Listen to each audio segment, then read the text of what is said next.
Olá galera, tudo bem pessoal? Professor Ribamar Costa aqui de novo contigo, bacana estar com vocês, galera do primeiro ano do Colégio Santa Madre. E hoje, gente, a gente vem dando continuidade aos nossos estudos, trabalhando contigo esse tema super importante. Hoje nós vamos falar para vocês sobre os tipos de rochas que a gente vai ter no planeta Terra. Lembra de uma coisa, a gente sabe que essa camada superficial da Terra ela vai ter então um caráter muito dinâmico, de tectonismo, de processo erosivo, de intemperismo, de desgaste das mais variadas rochas desse planeta. Então, não te esquece, galera, que a crosta terrestre, na verdade a litosfera, ela vai ter inúmeros processos. E esses processos vão formar isso aqui, gente. Olha, o que a gente chama de rocha. Não te esquece, é rocha, não é pedra, é rocha. Lembra, galera, que rocha é o quê? Acompanhe a leitura comigo.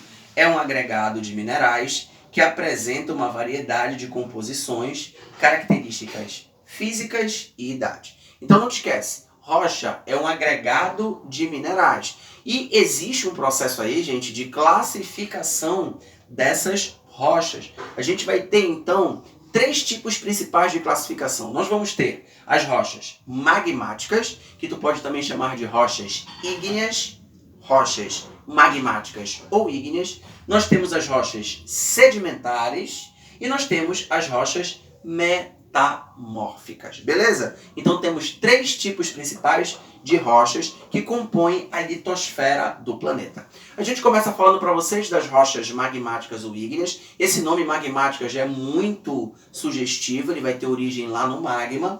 A gente sabe que esse magma, galera, ele passa por um processo de resfriamento, né? Um processo de solidificação, e é justamente o tempo de solidificação, o tempo de resfriamento, que vai subdividir as rochas magmáticas em rochas magmáticas intrusivas e rochas magmáticas extrusivas. Então, o que define isso aí, intrusiva e extrusiva, é justamente o tempo de solidificação desse magma. A gente começa trabalhando contigo as rochas intrusivas, que também são chamadas de rochas plutônicas. Lembra, galera, se essa rocha ela é intrusiva, se ela está então confinada, né, no interior da litosfera, é uma rocha que ela vai demorar mais a se solidificar. O seu processo de resfriamento é um processo mais lento. A gente observa então que ela vai formar algumas características nessa rocha. Por exemplo, devido a esse processo de resfriamento ser um processo mais lento, forma-se uma rocha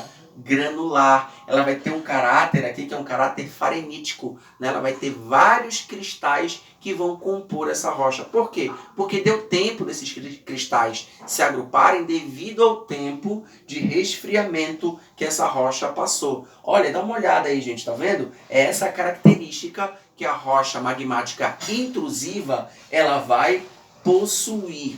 Exemplo de rocha magmática intrusiva, o granito. Se tu for olhar o granito, tu consegue ver os vários grãozinhos, não é isso? Os vários cristais que tu tem no granito. Aqueles cristais, gente, são cristais de quartzo, de feldspato e de mica, que tu consegue identificar. Lembra que o granito é muito utilizado em ornamentação, muito utilizado também na construção civil. Ok? Além das rochas intrusivas magmáticas, plutônicas, a gente tem as rochas extrusivas. Essas rochas, gente, são rochas que, devido ao seu caráter de estar fora do interior da Terra, ou seja, na superfície, ela se resfria muito rapidamente. O seu processo de solidificação, ele é muito rápido. Dá uma olhada na imagem aqui, gente. É justamente essa rocha que fica o quê? Que fica na superfície da crosta terrestre. Observamos então que ela vai ter um aspecto pouco granulado. Por quê? Porque como o seu processo de resfriamento é muito rápido, não deu tempo dos minerais se agruparem. Então é impossível que a olho nu você veja esses grãos, né, minerais nessa rocha. Exemplo de rocha extrusiva magmática é o basalto. Dá uma olhada aqui, gente. Tá vendo como ele é escuro? Tá vendo como é difícil a gente identificar os grãos? Justamente porque o resfriamento dele foi um resfriamento muito rápido. Lá no basalto a gente vai ter cristais que vão ser difíceis de identificar, mas são eles a augita, a pigionita e o hiprestênio. São todos cristais presentes nessa rocha.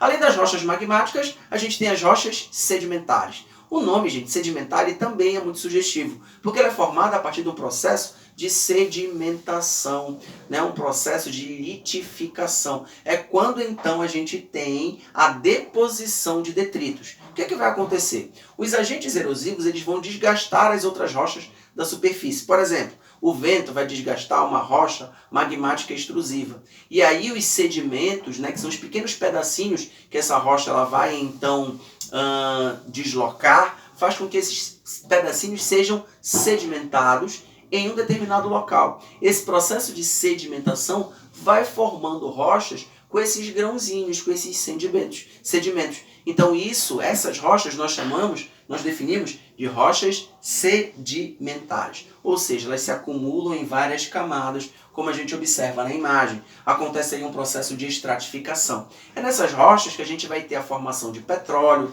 de gás natural, de carvão e também a presença de fósseis.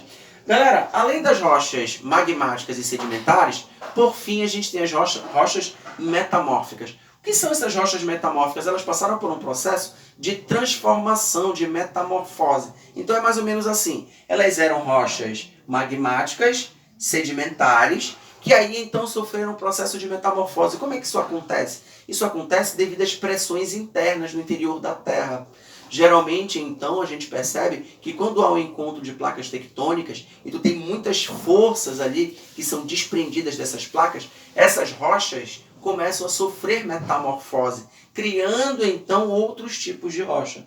Então tu percebe que as rochas magmáticas e sedimentares vão dar origem, por exemplo, a outras rochas. Por exemplo, o granito, que é uma rocha magmática, deu origem ao gneiss, que é uma rocha metamórfica. O arenito e o calcário, que são rochas sedimentares, sofreram um processo de metamorfismo e deram origem ao quartzo e ao mármore. Portanto, foram rochas que mudam a sua composição, mudam suas características devido a esse processo de metamorfose. Galerinha do primeiro ano, um grande abraço para vocês. Vai ter uma atividade que eu vou jogar lá no Google Classroom para todo mundo. Fica ligado aí, grande abraço, continua teus estudos, continua cumprindo teu isolamento social, para que assim logo a gente possa se encontrar. Grande abraço, tchau!